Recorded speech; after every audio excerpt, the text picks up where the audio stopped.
ঈদে মিলাদুন্নবী নিয়ে জাতীয় মসজিদের খতিবের করা মন্তব্য কি ভুল? সুন্নিরা তাকে গালাগালি করছে, আসল সত্য কোনটা? প্রথম হলো, জাতীয় মসজিদের খতিব উপমহাদেশে যত আলেম আছে হাতে গোনা একজন, মানে হাতে গোনা। বাংলাদেশে যদি 10 জন আলেমের লিস্ট করেন, এই 10 জনের ভিতরে উনিও কি?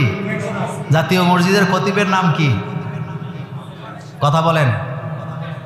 খতিব ওবায়দুল হক রহিমাহুল্লাহ, তিনার পরে বর্তমান খতিবের চাইতে মাঝখানের সময়টাতে এত বড় আলেম, এত যোগ্য আলেম, এত গবেষক আলেম, এত নম্র, এত ভদ্র আমরা আর কোনো খতিব পাই নাই।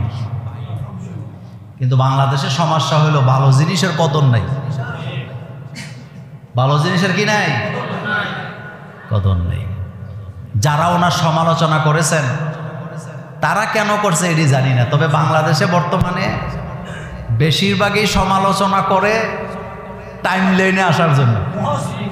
বলেন কিসের জন্য? আমার যার ব্যাপারে আমার মানে যার লেভেলে আমি নাই, আমি তার সমালোচনা করাকে এটা মানায়? বলেন তো। আচ্ছা মনে করেন আমি জুমুরের একটা মসজিদে খুতবা দেই, আর বাইতুল মোকাররম কাবা শরীফের ইমামের নিয়ে আমি কথা বলার আমার কোনো অধিকার আছে? যোগ্যতা আছে? আর যদি বলি আমি কি ভালো মানুষ না পাগল? আমি কি সরমনার পীর নিয়ে মন্তব্য করতে পারবো? আমি কি শশিনার পীর নিয়ে মন্তব্য করতে পারবো? আমার কি এই যোগ্যতা, এই লেভেলে কি আমি গেছি? তো না গেলে আমি এটা করবো কেন? আমি যখন সমালোচনা করব আমি লেভেল দেখবো আগে, যে ওনার সাথে আমার লেভেল মিলি কিনা, এরপরে আমি সমালোচনা করতে পারি বা ভুল ধরতে।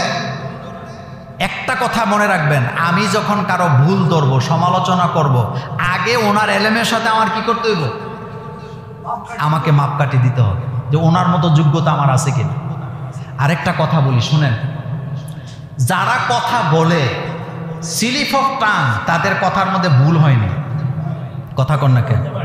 মানুষ কি ভুল করে না? ভুল ছাড়া কি মানুষ আছে না? সবাই ভুল করে। ভুল ছাড়া কোনো বক্তা পাবেন না বাংলাদেশে, ভুল ছাড়া কোনো আলেম পাবেন না। কিন্তু একটা কথা ভুল বলছে তার মানে কি তার দুনিয়া সব কিছু ভুল হয়ে গেছে? ব্যাপারটা কি এমন? আস্তাগফিরুল্লাহ, নাউজুবিল্লাহ। তবে বাইতুল মোকাররমের খতিব সাহেব কোনো ভুল কথা বলেন না। উনি যেটা বলছে এটাই সহি কথা এবং এটা হাদিস কোরআনের একেবারে সঠিক কথা। উনি বানায় কোনো কথা বলে নাই। এখন আচ্ছা বলেন তো, একটা কথা বলি, আমি কি আপনাদেরকে খুশি করার জন্য কথা বলবো না আল্লাহকে খুশি করার জন্য কথা বলবো? আপনারা কিন্তু জ্ঞানী মানুষ, বুদ্ধিমান, যারা শুনবেন তারাও জ্ঞানী আমি মনে করি। একটা কথা মনে রাখবেন, যিনি কথা বলবেন, খুতবা দিবেন, বক্তৃতা দিবেন, উনি তো আল্লাহকে খুশি করার জন্য কথা বলবেন। উনি তো কে কোন আকীদার কি হইলো তাকে খুশি করার জন্য কথা বলবেন না। একটা ঘটনা বলি, হাদিস না, লম্বা হয়ে যায়। এক শাসক ইমামকে ফাঁসি দিয়ে দেয়। কি দিয়ে দেয়? গল্প তো নিতান্তই গল্প, হাদিস না, জানি না সত্য মিথ্যা। দিতে দিতে দিতে দিতে কয়েকজনকে দিছে, কেউ আর ইমামতিতে ওখানে যাইতে চায় না। এর মধ্যে একটা ঘাটতেরা, সেই ইমাম হয়েছে। তো ওরে মুসল্লিরা বলতেছে, আপনার কপালে কি আছে জানি না, কিন্তু আপনার আগে যত ইমাম হয়েছে এখানে তাদের কি হয়েছে? ফাঁসি হয়েছে। ইমাম সাহেব কিছু বলে না। আসরের আজান হয়েছে, একামতের সময় হয়েছে, ইমাম দাঁড়ায় বলতেছে একামত দাও। মুয়াজ্জিন বলতেছে এখনো তো রাষ্ট্রপ্রধান আসে নাই। ইমাম কয় রাষ্ট্রপ্রধানের জন্য একামত 1 সেকেন্ডও দেরি হবে না, একামত দাও। একামত দিছে, নামাজ পড়তেছে, মুসল্লিরা ভিতরে ভিতরে চিন্তা করতেছে, ওই হুজুরদের তো 1-2 দিন পরে ফাঁসি হয়েছে, এটা আজকেই ফাঁসি। রাষ্ট্রপ্রধান এসে পেছনের কাতারে দাঁড়াইছে, দাঁড়ায়া নামাজ পড়ছে। পড়ার পরে সবাই ভয়ে ভয়ে আছে। রাষ্ট্রপ্রধান দাঁড়ায়া জিজ্ঞেস করছে, আমার তো আসতে দেরি হইল, কিন্তু একামতটা দিয়ে দিলেন, আমার জন্য একটু অপেক্ষা করলে কি হইতো? ইমাম সাহেব তখন ডাইরেক্ট বলে দিছে, আপনি রাষ্ট্রপ্রধান, এটা মসজিদের বাইরে। আমার কাছে মসজিদের ভিতরে, মসজিদের বাইরে আপনি আমার রাষ্ট্রপ্রধান, কিন্তু আমি মসজিদের ভিতরে রাষ্ট্রপ্রধান। সুতরাং আপনার জন্য 1 সেকেন্ডও দেরি করার আমার কোনো এখতিয়ার নাই। আমি করলেও পারি, না করলেও পারি। সরকার প্রধান হাসি দিয়ে বলছে, তুমি ফিট। তুমি কি? আমি যদি এখানে 2-3 বছর তো চলে নাকি আসছি, আমি যদি একটা লম্বা মুনাজাত দিতাম, দিয়া যদি এই কমিটি সবটির নাম লয়ে লয়ে কইতাম, অমুকে ছেলেরে নাতিরে 14 গোষ্ঠীরে খালি জান্নাত দাও, ডেলি ডেলি যদি একটা মুনাজাত দিতাম, আচ্ছা আপনাদের কাছে ভালো লাগতো? আমি তো দেব না মুনাজাত। আমি এরকম মুনাজাত শিখি নাই যেই মুনাজাতে মসজিদ কমিটিরে খুশি করা লাগবে। আমি এমন বক্তৃতা শিখি নাই যেই বক্তৃতা দেওয়ার সময় মুসল্লিদের চোখের দিকে তাকাইতে হবে, মসজিদ কমিটির কথা চিন্তা করতে হইব যে তারা আমার মসজিদ থেকে বাইর করে দেয় কিনা। বরং আমি আমার আল্লাহর দিকে তাকিয়ে আছি। এই মিম্বর আমাকে কোনো নেতা দেয় নাই, রাষ্ট্রপ্রধান দেয় নাই। এই মিম্বর আমাকে আল্লাহ দিয়েছেন, আর রাসূলুল্লাহ আমাদের জন্য মিম্বরকে রেখে গেছে। আমার টাইম নেই, আপনি আমারে হাদিয়া দিলেন কিনা, খাওয়াইলেন কিনা, এই টাইম আমার কাছে নেই। আপনি আমারে দেখে গোমরা হইয়া থাকবেন, আপনি খামোখা এই চিন্তা করেন না। এই চিন্তা এই সময় আমার কাছে নাই। এটা অহংকার করে বলতেছি না, আপনি পারবেন না আপনার বস বানাতে আমাকে, কারণ আমি এখানে দাঁড়াইছি আল্লাহ আল্লাহ রাসূলের কথা বলার জন্য। আপনার কমিটির চেহারা দেখে, লেভেল দেখে আমি কথা বলার লোক আমি না, আমি এই কাজ করব না, কারণ আমি আখেরাত চাই, আমি দুনিয়া চাই না। আমরা কি চাই? জোরে বলেন, আমরা কি চাই? আখেরাত চাই, আখেরাত চাই। ওই মসজিদ কমিটি আমার দরকার নাই যারা মসজিদ নিয়ে দুর্নীতি করে। ওই মানুষ আমার দরকার নাই যে ইসলাম মানতে চায় না, বুঝলেও মানে না, কোনো দরকার নাই। ওই মসজিদের কমিটি আমার দরকার নাই যে ইমামকে হুকুম করবে, খতিব সাহেবকে বলে দিবে এমনি ওয়াজ করেন, এমনি করেন, এমনি দোয়া করেন, এমন কমিটি আমি চাই না। আমি ওই কমিটি চাই যেই কমিটি আমাকে কথা বলতে দিবে, কথা বললে শুনবে, চিন্তা করবে যে কথা আসলে সঠিক নাকি বেঠিক। আমি মোল্লা নাজিম যদি নামাজে ভুল করি, আপনারা লোকমা দিতে পারবেন না? অবশ্যই দিবেন, কিন্তু তেল মাইরা ইমামতির দরকার নাই, এটা পারবো না। আপনি খুশি হন না। আমি যদি একটা তসবিহ সূরা লয়ে যেতাম, আর এখানে বৈশা বৈশা যদি সুন্দর সুন্দর কথা, মিষ্টি মিষ্টি গল্প শোনাইতাম, আর সুবহানাল্লাহ সুবহানাল্লাহ কইতাম, অনেকের কাছে মজা লাগতো যে মাশাআল্লাহ ইমাম ফেরেশতার মতো। আল্লাহ রাব্বুল আলামিন বলছেন, ইয়া আইয়ুহাল্লাযীনা আমানু ও আনফুসাকুম ওয়া আহলিকুম নারা। ও মুমিনেরা যারা ঈমান এনেছো, তুমি নিজেকে আগে জাহান্নামের আগুন থেকে বাঁচাও। ওয়া আহলিকুম, এরপরে তোমার পরিবার পরিজনকে, আহালকে তুমি জাহান্নামের আগুন থেকে বাঁচাও। তাইলে বোঝা গেল আগে নিজে বাঁচতে হবে, তারপরে পরিবার পরিজন আর সমাজ নিয়ে চিন্তা করা লাগবে। নিজে বাঁচলে না আপনি আরেকজনের বাঁচাইতেন, কথা ঠিক না? যেই বাপ মা আদর্শের উপরে চলে না, সেই বাপ মা তার সন্তানকে আদর্শিক দাওয়াতও দিতে পারে না। কিন্তু খারাপ মা বাপের সন্তান ভালো হয়, হয় বন্ধু বান্ধবের কারণে, নতুবা সমাজের আলেম ওলামা পীর মাশায়েখের খেদমতের কারণে, অথবা তার কোনো বন্ধু বান্ধব কোরআন হাদিস মেনে চলে, এটা দেখে দেখে সে ভালো পথে চলে। কিন্তু খারাপ মা বাপ কখনো তার সন্তানকে ভালো দাওয়াত দিতে পারে। যেই মা বাপ ফজরের নামাজের সময় ঘুমায় থাকে, এই মা বাপ কি সন্তানকে ফজরের সময় জাগায় দিব? নিজেই তো ঘুমায় আছে। আল্লাহ পাক বলছেন, কো আনফুসাকুম, নিজের আগে বাঁচো, ওয়া আহলিকুম, এর পরে তোমার পরিবার পরিজন সমাজ রাষ্ট্রকে তুমি জাহান্নামের আগুন থেকে বাঁচাবার চেষ্টা করো। শুধু নিজে বাঁচলে হবে না, সমাজকেও জাহান্নামের আগুন থেকে বাঁচাতে হবে। আমাদের মূল আলোচনার মূল বিষয়টা ছিল কে জান্নাতে যাবে কে জাহান্নামে যাবে এই গ্যারান্টি কারো কাছে নেই। জান্নাত জাহান্নামের ফয়সালা দিবেন কে? নবীরা জান্নাতি, আম্বিয়ায়ে কেরাম জান্নাতি, রাসূলরা জান্নাতি, মুহাম্মদ সাল্লাল্লাহু আলাইহি ওয়াসাল্লামের সাহাবায়ে কেরাম কি? এরপরে আল্লাহ পাক বলছেন যারা ঈমান আনে আমলে সলে করে তারা জান্নাতি। শুধু ঈমান আনলে হবে না, আমলে সলেও কি করা লাগবে। আল্লাহ রাব্বুল আলামিন বলছেন যারা ঈমান আনে, ইন্নাল্লাযীনা আমানু, যারা ঈমান আনে, ওয়া আমিলুস সলিহাত, যারা আমলে সলে করে, লাহুম জান্নাতুন তাজরি মিন তাহতিহাল আনহার, আল্লাহ বলেন তাদের জন্য আমি জান্নাতের নাজ নেয়ামত রেখে দিয়েছি। জান্নাত জাহান্নামের ব্যাপারে একদিন আলোচনা করব। জান্নাত এমন একটি জায়গা যেখানে মানুষের কোনো চাহিদা থাকবে না, আক্ষেপ থাকবে না। আমি এটা পাইলাম না, আমার যদি এরকম হইতো, আমি যদি এরকম না। জান্নাত কেমন? আল্লাহ পাক হাদিসে কুদসিতে বলেছেন জান্নাত হচ্ছে মা লা আইনুন রাআত ওয়ালা উযুনুন সামিআত। জান্নাত হচ্ছে এমন জায়গা যেই জায়গার ব্যাপারে মানুষের কোনো ধারণাই নেই।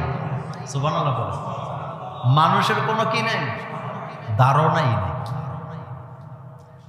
এমন জান্নাত যা তারা কখনো চোখে দেখে নাই। জান্নাতের ব্যাপারে একটা কথা বলি, জান্নাতীরা যখন জান্নাতের পারমিশন পেয়ে গেট দিয়ে ঢুকবে, ৭০,০০০ ফেরেশতা এক একজন জান্নাতীকে ওয়েলকাম দিয়ে নিয়ে যাবে। জান্নাতে ঢুকার পরে জান্নাতের যে ঘাটা বাড়ি যেটাকে বলা হয়, এই ঘাটা বাড়ির রুমগুলা, বাগানগুলা এতটা সুসজ্জিত থাকবে, জান্নাতীরা ওখানে ঢুকেই ওখানে বসে যাবে। ফেরেশতারা বলবে, ও আল্লাহর বান্দা এখানে বসছো কেন? এটা তো জান্নাত না। আল্লাহর বান্দা বলবে, এর চাইতে ভালো দরকার নাই, যতটুকু পাইছি আলহামদুলিল্লাহ। এবার ফেরেশতারা বলবে, এটা জান্নাত নয়, এটা হলো জান্নাতের ঘাটা বাড়ি। সুবহানাল্লাহ বলেন, এখানে বসছো কেন? ওয়াসিকাল্লাযীনা তাকাউ রাব্বাহুম ইলাল জান্নাতি যুমারা, ফেরেশতারা এখান থেকে ধাক্কা দিয়ে তুলবে, উঠো উঠো, এটা জান্নাত না, তো আরো সামনে চলো। আরেকটু সামনে গিয়ে আরেকটা গেট, ওখানে আরো সুন্দর রুম সুসজ্জিত, ওখানে বসে যাবে। ফেরেশতারা বলবে, না এটাও জান্নাত না, আরো সামনে চলো। সুবহানাল্লাহ। দুনিয়ার ফলের মধ্যে কষ আছে, জান্নাতের ফলের মধ্যে কোনো কষ নাই। দুনিয়া ফলের মধ্যে কি আছে? কষ আছে। দুনিয়াতে আপনি যে খাবার খান, আপনি লোড করলে আনলোড করা লাগবে, কিন্তু জান্নাতীরা যত খাবার খাবে ডিজিটাল পদ্ধতিতে হজম, একটা ঢেক দিবে, খাবার সাথে সাথে হজম হয়ে যাবে। দুনিয়াতে বসে আপনি এটা বুঝবেন না। ইন্নালিল মুত্তাকিনা মাফাজা হাদাইকা ওয়া আনাবা ওয়া কাওয়াইবা আতরাবা ওয়া কাসান দিহাকা লা ইয়াসমাউনা ফিহা লাগওয়া ওয়ালা কিযাবা, সেখানে একটা মিথ্যার শব্দ তারা শুনতে পাবে না। সুবহানাল্লাহ বলেন, সকল পাপের মূল কি? মিথ্যা। সকল পাপের মূল কি? কিন্তু ওখানে তারা একটা শব্দ, একটা লফজ মিথ্যা শুনতে পাবে। এটা জান্নাত। এটা কি? জান্নাত জাহান্নামের আলোচনা আরেকদিন হবে। জান্নাতীরা তাদের বান্ধবীদেরকে নিয়ে, হুরদেরকে নিয়ে গোসল করতে নামবে। একটানা পৃথিবীর 40 বছর যত লম্বা সময় তারা একসাথে ঝর্ণাতে, পানিতে ডুবাডুবি করবে, গোসল করবে। 40 বছরের সমান লম্বা সময় একটা হাঁচি, একটা কাশি তাদের আসবে। দুনিয়াতে একটা আপেল একই স্বাদ, আপেলের এদিক দিয়ে খাইলে যেই স্বাদ ওই দিক দিয়ে খাইলে, কিন্তু জান্নাতের এক একটা আপেল যতবার কামড় দিবেন ততবার নতুন নতুন স্বাদে আপনি মুগ্ধ হবেন।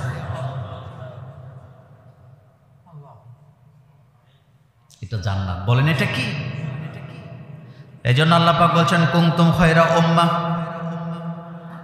উখরিজাত লিন-নাস, তোমাদেরকে আমি বাছাই করেছি মানুষ হইতে। তোমাদের কাজ হলো তা'মুরুনা বিল মা'রুফ, মানুষকে ভালো কাজের আদেশ দিবা, ওয়া তানহাউনা আনিল মুনকার, মানুষকে খারাপ কাজ থেকে ফিরাবা, ওয়া তু'মিনুনা বিল্লাহ, আল্লাহর প্রতি মজবুত ঈমান আনবা। কি ঈমান? কথা কর না কেন? কি ঈমান? ঈমান ধাক্কা দিলে শেষ। মুহাম্মদ সাল্লাল্লাহু আলাইহি ওয়াসাল্লামকে আল্লাহ পাক বলছেন, হাবিব আপনার চতুর্পাশে মানুষগুলা কি করে না করে এগুলোর দিকে আপনি তাকায়েন না, বরং আপনার রব আপনাকে যা করতে বলে আপনি তা করেন। সুবহানাল্লাহ। আমি কথাটা আবার রিপিট করি, মুহাম্মদ সাল্লাল্লাহু আলাইহি ওয়াসাল্লামকে আল্লাহ পাক বলতেছেন, হাবিব আপনি ডাইনে বামে তাকায়েন। আমাদের দেশে অনেকে আছে সবাই তো করে, বলে কিনা সবাই তো যায়, তো যায়। আল্লাহ পাক বলছে আপনি এদিকে তাকায়েন, আপনি তাই করবেন, আপনার রব আপনাকে যা করতে বলেছে। সুবহানাল্লাহ পড়েন। আপনার রব কি বলেছে আপনি সেটা দেখেন, মানুষের কথায় মানুষের কাজে আপনি মনোযোগ দিয়েন না। এই শিক্ষা আমাদেরকে আল্লাহ পাক দিয়েছেন। দেখবেন আপনি সিনেমা হলে ঢুকলে দেখবেন সিনেমা হল ভর্তি মানুষ, আপনার কাছে মনে হবে যেন সারা দুনিয়া সব মানুষ সিনেমা দেখে। আপনি মদের বারে যদি ঢুকেন আপনি সিট খালি পাবেন না, আপনার কাছে মনে হবে যেন সবাই কি খায়, মদ খায়। আবার আপনি যখন মসজিদে ঢুকেন তখন আপনি দেখতেছেন মসজিদে জায়গা নাই, আপনার কাছে মনে হয় যেন সব মানুষ নামাজি। সুবহানাল্লাহ।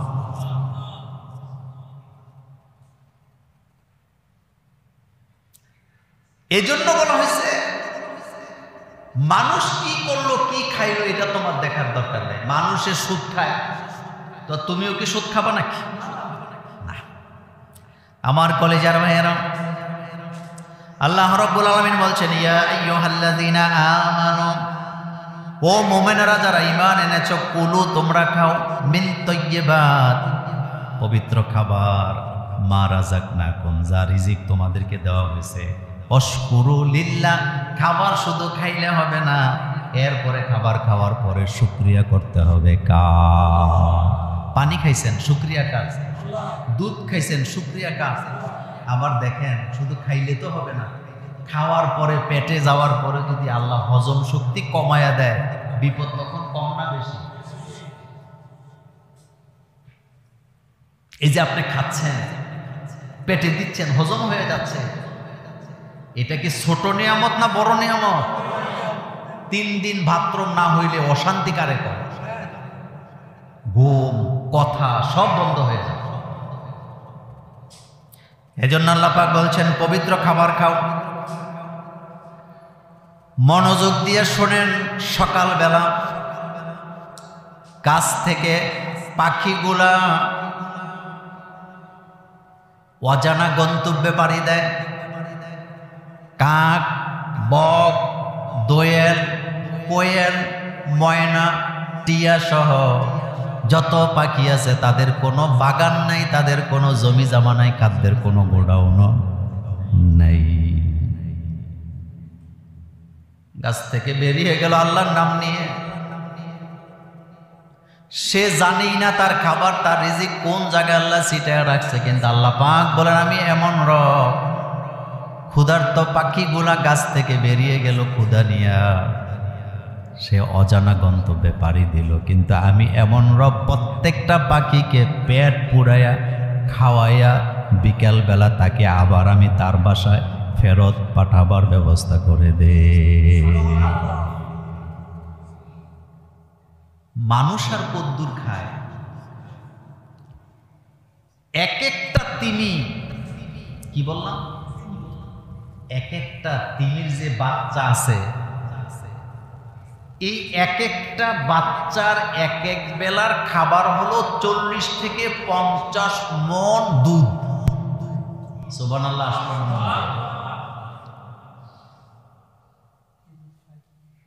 এক একটা তিনি যখন হা করে, আপনাদের এই মসজিদটা মনে করেন তিমির পেটের ভিতরে ঢুকে যেতে পারবে। সে মাছ দৌড়াইতে থাকে, ছোট মাছগুলোকে দৌড়াইতে সবগুলা মাছ যখন একসাথে হয়, সে মুখটা এরকম হা করে। হা করার পরে এই যে মাছ, টোটাল মাছগুলো এটা মুখের ভিতরে ঢুকে যায়। শুধু মাছ তো ঢুকে না, পানিও কি ঢুকে। আল্লাহ পাক তার গলার নিচে এমন ছাকনি দিয়ে রাখছে, সে যখন উপরের দিকে হা করে টান মারে, ওই মাছগুলো পেটের ভিতরে ঢুকে যায়, পানিগুলো ওই ছাকনি দিয়ে বেরিয়ে চলে।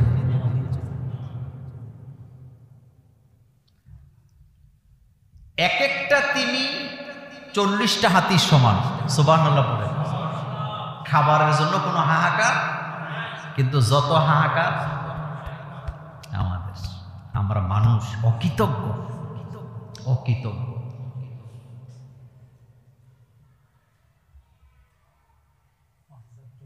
এক একটা তিমি 40 থেকে 50 টন খাদ্য গ্রহণ করে প্রতিদিন। সুবহানাল্লাহ বলবেন না? আপনি কি মনে করছেন শুধু কি তিমি? হাঙ্গর আসেনি, পেঙ্গুইন আসেনি, কোটি কোটি মাখলুক আল্লাহ বানায় রাখছে। তাদের খাদ্যের কোনো কিনে অভাব। অ্যান্টার্কটিকায় বরফ, শুধু বরফ। অ্যান্টার্কটিকায় এমন এমন রাজ্য আছে, একসাথে 10 মিলিয়ন 10 বিলিয়ন আপনার পেঙ্গুইন বাস করে।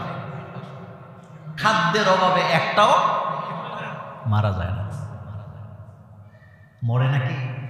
তো রবকে হাহাকার শুধু আমার কাছে।